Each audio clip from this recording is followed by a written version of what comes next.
how or if at all their rubber fittings, their rings, O-rings can be potentially be replaced by polyamides, and how and why or why not. Yeah. And then final is pumps. So pumps are primarily Bach-Edwards, and then BUSCH, Bush also does pumps, but Bach-Edwards is the one that usually I have worked with. And again, for pumps and all, a lot of these hardware, they use fittings, because they have to use pressure sealants. That's how your pump works. So they can, again, any of the O-rings, any kind of fittings that they have, any kind of isolation that they have, can potentially be a market for polyamides. Mm-hmm. Understood. So within this, now I gave you a list of all the manufacturers. Maybe I can, based on your interest, we can go over any of these lists or a couple of these lists in detail, what vendor is what and does what. And then, the rest maybe you the can one, always... Yeah, maybe the ones that you've actually, are you saying you've had your own, kind of you've had interactions with all of them? Or is it only... This is basically a laundry list. I've had interactions with, direct interactions with 50 to 60% of these. The others are on a, I have heard about them because they are potential vendors which were not involved for the application that I was looking at or the productivity kit that I was putting on the chamber, but they have been used for other productivity kits or other productivity projects, or they have been used in older tools. So these are the things that, these are the vendors that I know have penetrated the market into my knowledge at some point in some form. Yeah, understood. So maybe we focus on the ones that, that you know best.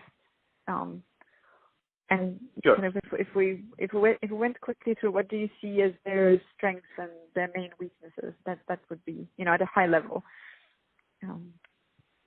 Sure. So if I might, I think ESCs, coatings, heaters, these are important. So I could go over those. And then valves, I think those are important. And shims, I could go over these 5 categories. I think these are the important ones, I think, for polyamides. Yeah, agreed. Okay. So let me start with basically ESC. I think that's the most important component. Yeah. And for that, I think one of the important things was, innovation. That is important because when you innovate on the ESC in terms of putting in more heaters, that's a bigger market for polyamides because of the foil heaters that go into polyamides, that are made out of polyamides that go into the ESC. So within ESC, of course, Shinko is a company that I have had good interactions with, and Integris.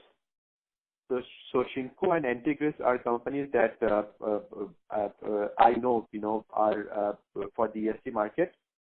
So one of the things that I guess, did you have some category that you wanted me to, categorize them as, or do you want to know about innovation capability, or do you want to know about customer service, or what is the important criteria for you? So I want to do kind of the best and the worst, if you will, right? In the grand scheme of existence there, if we're talking about them in the context of ESCs, they probably go to the same, 6 clients, right? So what makes them stand out or makes them different, or, in a good way or in a bad way?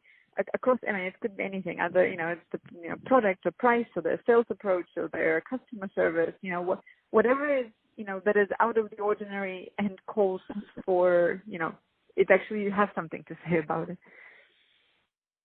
Sure. No, that makes sense. So for me, as I mentioned, a lot of the decisions was made based on product innovation because I was working on later notes for which the product innovation or the capability of the vendor to provide solutions which my customers were asking me for was more important.